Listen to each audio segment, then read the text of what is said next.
নমস্কার, কতুলপুর নিউজে আপনাদের সকলকে স্বাগত। এক মর্মান্তিক পথ দুর্ঘটনায় বাসের ধাক্কায় মৃত্যু হলো আলু চাষের জন্য কীটনাশক ঔষধ কিনতে যাওয়া এক সাইকেল আরোহী কৃষকের। ঘটনাটি ঘটেছে কতুলপুর থানার গোগরা গোপালপুরের কাছে পাথরচটি এলাকায়। স্থানীয়রা জানান, ঠিক সন্ধ্যের সময় কলকাতা থেকে বাঁকুড়াগামী রাজধানী নামের একটি বাস একটি গাড়িকে ওভারটেক করতে গিয়ে সাইকেল আরোহীকে পিষে দেয়।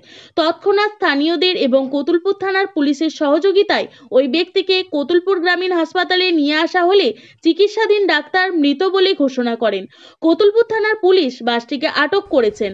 আরও জানা যায়, ঠিক 2 বছর আগে ওই একই জায়গায় এক ব্যক্তির পথ দুর্ঘটনায় মৃত্যু হয়েছিল।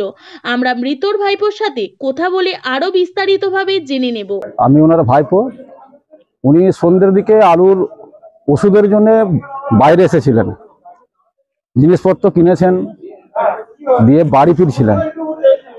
বাড়ি ফেরার পথে যে রাজধানী বলে একটি বাস আছে, বাঁকুড়া কলকাতা ওই বাসটি আপনার ওইখানে অ্যাক্সিডেন্ট করে ওভারটেক করতে গিয়ে, এবং ওই স্পটটাতে আগের বারেও বছর 2 আগে আমাদেরই পাড়ার একজন মারা গিয়েছেন। এবং আমার কাকা আজকে আপাতত হসপিটালে আনার পরে ডক্টররা দেখে মৃত ঘোষণা করেছেন।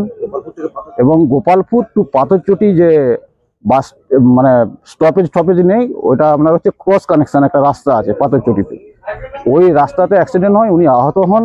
এবং ওইখানেই আমাদের যেটা ধারণা, ওইখানেই হয়তো উনি স্পট হয়েছেন।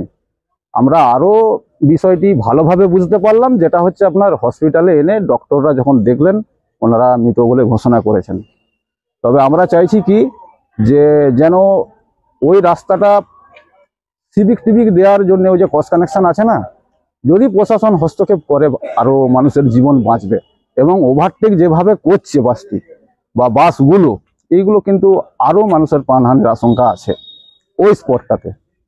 এটা কি মূলত ধরুন কোনো গাড়িকে ওভারটেক করতে যে ঘটনাটা ঘটেছে? অবশ্যই, অত ধারণা এটাই, সন্ধ্যের দিকে তো গাড়ির চাপ থাকে প্রচন্ড, এবং ওনারা সাইকেলগামী লোক, সাইকেলে যাচ্ছিলেন, নিজের সাইডে যাচ্ছিলেন, নিজের সাইডে মেরেছে বাসটা গিয়ে। দোষ তো অ্যাকচুয়ালি হচ্ছে গাড়িওয়ালার, বাসটির দোষ। বাসটি গিয়ে আপনার হচ্ছে ওই সাইকেলওয়ালাকে মেরেছেন, তারপরই এই ঘটনা ঘটেছে। আপনার নাম আর যিনি মারা গেছেন ওনার নাম? ওনার নাম লালমোহন সর্দার, আমার নাম সঞ্জয় সর্দার, আমার বাড়ি গোপালপুর পাথরচটি। আর যিনি মারা গেছেন ওনার বাড়ি? ওনার বাড়িও আমার বাড়ি, আমি ওনার ভাইপো। ওনার বয়স কত হবে? বয়স আনুমানিক 45 এরকম, 47 এরকম হবে।